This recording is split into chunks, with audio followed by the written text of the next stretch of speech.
Hi everyone, Lisa Haven here. Well, the entire world is gripped with anticipation, waiting to see if President Trump has any final tricks up his sleeve with regard to the US election. Now, meanwhile, we have to start asking some questions. What on earth are things going to look like under Joe Biden?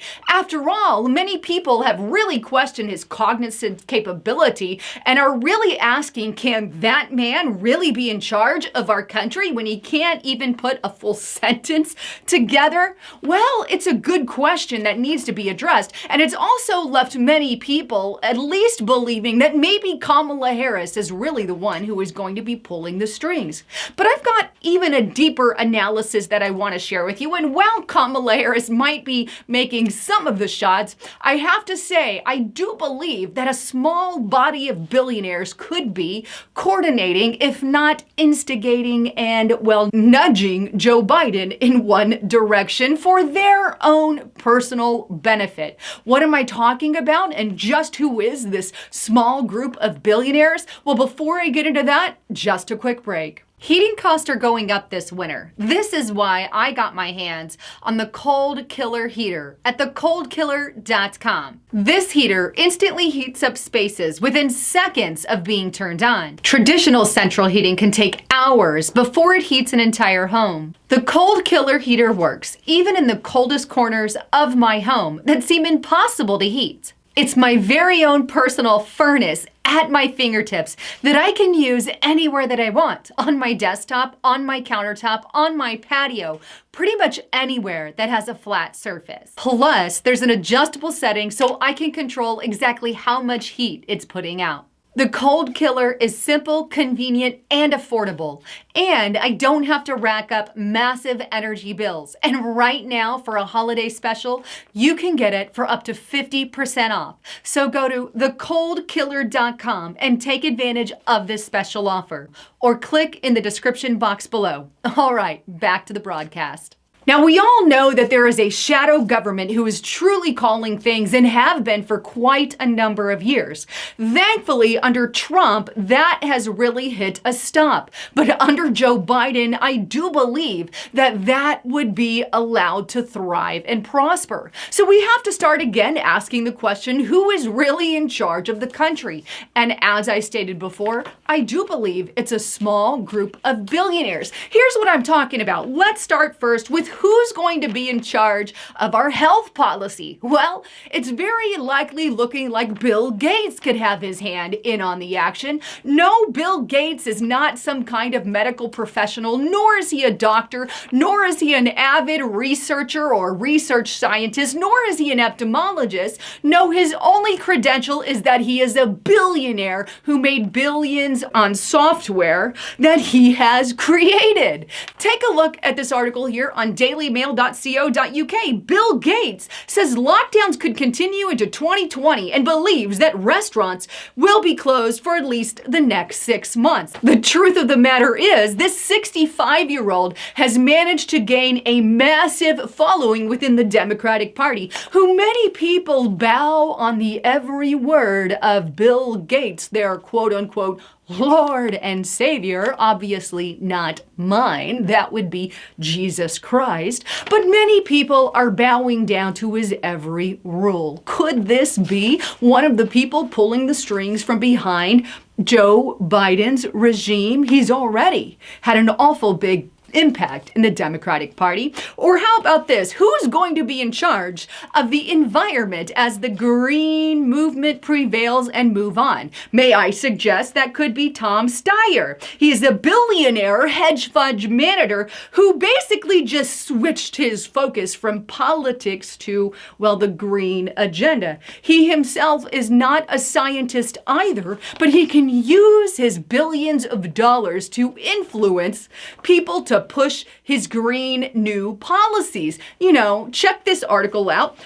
And this is New York Times. Today in politics, a billionaire's deep pockets come with a very big catch. The article states this: Mr. Steyer's advocacy group, Next Gen Climate Action, will announce that for 2016 candidate to review its financial backing, he or she must pledge to enact an energy policy that would lead to the generation of half of the nation's electricity from renewable or zero carbon sources by 2030, more than tripling the current use of sources, and 100% from clean sources by the year 2050. The article also says this: Mr. Steyer spent $74 million in 2014 midterm elections, donating $67 million to Next Gen Climate Action on a campaign that's intended to reward candidates who embrace climate change as a major issue and to punish those who question or deny the established science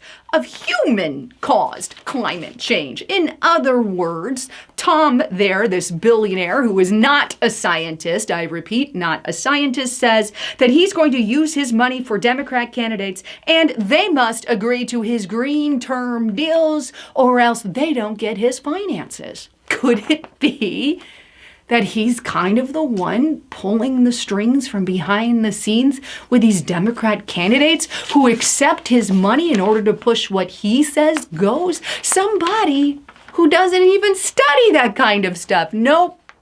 He's just got really big pockets that come with a catch when you accept his money. And the truth of the matter is, many of these things, many of these billionaires' donations always come with a little catch attached to it, hook, line, and sinker. But that's not all. Who's going to be in charge of how many guns you get to buy, when and if you get to buy them, and just the Second Amendment in general? How about this guy, Michael Bloomberg? Yes, he is another billionaire businessman and politician who spent millions on organizations to fight the Second Amendment. Take a look here at the NewYorkTimes.com. Bloomberg Gun Control Group calls for a raft of executive actions from Biden. In fact, take a look at this article on Breitbart.com. Michael Bloomberg's top 10 gun control policies. This is what he wants to put forward. And here are those 10, and I'll go through them quickly. 1, universal background checks. 2, banning assault weapons. 3, gun trafficking legislation. 4, high-capacity magazine ban. 5, war on gun shows. 6, expansion of the prohibited purchasers list. 7, more red flag laws. And 8, opposes a national reciprocity. 9, opposes campus carry. And 10, opposes armed teachers. But don't worry, this billionaire is funneling millions of dollars to accomplish that agenda, because really, he's the one calling the shots. Billionaires making rules instead of following our constitutional rights. Seems outrageous. But how about who is going to choose who gets to be our prosecutors, our district attorneys, our DAs, and decides how our justice system works in the United States of America? Well, the one and only George Soros, of course, who has been funding DAs and prosecutors all over the place. Now, this guy is a billionaire investor. He's not a judge. He's not a criminal law professor. He's not any kind of anything having to deal with the criminal system. He is none of that, not a lawyer either. He is just a billionaire investor using his big money to have things pulled his way. Take a look at this article here, the Washington Post. PAC funded by George Soros pumps nearly $1 million into local races for prosecutors. NewYorkTimes.com. George Soros Foundation pours $220 million into racial equality push. Mr. Soros Group will invest another $150 million in grants for Black-led racial justice groups and another $70 million towards local grants for criminal justice reform and civic engagement opportunities. Then we have this article on Politico. George Soros quietly overhauls of the U.S. justice systems. Progressives had zero in ongoing election prosecutors as an avenue for criminal justice reform, and this billionaire is finally providing the cash to make that happen for these progressives. So George Soros, with his billions of dollars, gets to be in charge of who our DAs are and prosecutors and our criminal justice system. Isn't this great? Not.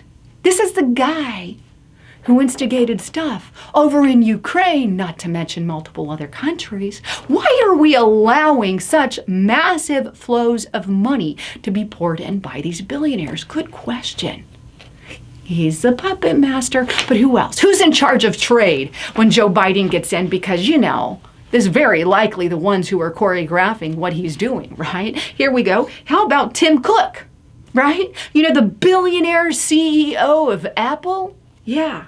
And how he's involved in trade, because the trade impacted his company directly, so he wants to make sure he's involved. Take a look. Business Insider. Tim Cook blames Trump's trade war with China as a big factor in Apple's slowdown. Here's another New York Post. Tim Cook's handling of trade war has helped boost Apple's investors. Well, there you have it. And not only that, but I do believe that Tim Cook is also pulling a lot of the shots on the environmental side as well. But that's not all. Who gets to be in charge of speech here in the United States of America and social media and the mainstream media? How about these guys first and foremost? Jeff Bezos, a billionaire investor and the founder and CEO of Amazon. He's made millions off this pandemic, by the way, and he's gotten massively rich. But don't worry, he's buying up all the media outlets too. So not only does he have Amazon, he also now has Washington Post and possibly CNN. Take a look here. DailyWire.com. Bezos, who owns Amazon and Washington Post, might now buy CNN, says a report. Wait, what? So we have this billionaire calling shots for our speech, what can and can't be played by WAPO and now CNN. That's kind of monopolistic crap that's going on. Now that's crony capitalism. But hey, he's not the only one. Mark Zuckerberg gets to control what we hear and see on Facebook and the internet, him and the Jack Dorseys of the world. Here we are. Mark Zuckerberg, he is another billionaire, co-founder there of Facebook, and he controls what he's going to call real news and fake news. But you don't even have to be educated to be a Facebook fact checker. You don't have to be some kind of research analyst of any kind. No, you just get to follow the directives of what Facebook has been told that they can and can't share on their platforms. Same with little Mr. Jack Dorsey, billionaire CEO of Twitter. But don't worry, all these billionaires have been donating to the Biden campaign in some way, shape, or form, if not necessarily directly, right? Take a look at this article on the Geller Report. Facebook's Mark Zuckerberg nonprofit gave hundreds of millions of dollars to Democrat Biden counties. In fact, 9 out of 10 counties. FoxNews.com, top Facebook and Twitter executive donated tens of thousands of dollars to Biden campaign. But don't worry, none of them were found to have donated to Trump's campaign. But don't worry, Biden's one so far that seems to be paying back these billionaires for all their hard work that they've been doing. Take a look here on NewYorkTimes.com. Big tech makes inroads with the Biden campaign. Well, Joe Biden has criticized the largest tech companies his campaign and transition teams have welcomed.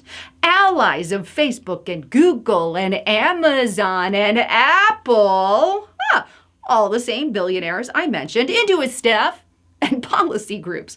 Politico.com, former Facebook leaders are now transition insiders. The president-elect has hired former Facebook executives, even though some in his camp consider the company enemy number one. And Politico.com, Goldman Sachs vets quietly added to Biden's transition team. There you have it. You want to know who's in charge of policy? Follow the money trail. Anyhow, I love you all. Please get on over to restrictedrepublic.com. I cannot push that enough. As you know, we are being censored into oblivion. As you know, we can't talk about certain things with regard to the election. We can't talk about 9/11. We can't talk about vaccines here on YouTube. You want information, get on over to restrictedrepublic.com. And right now we've got an amazing deal, $20 off the entire first year. Use the code 20OFF and take advantage of that special offer and and get the unrestricted, uncensored content at restrictedrepublic.com. Love you all. I'm Lisa Haven, signing out.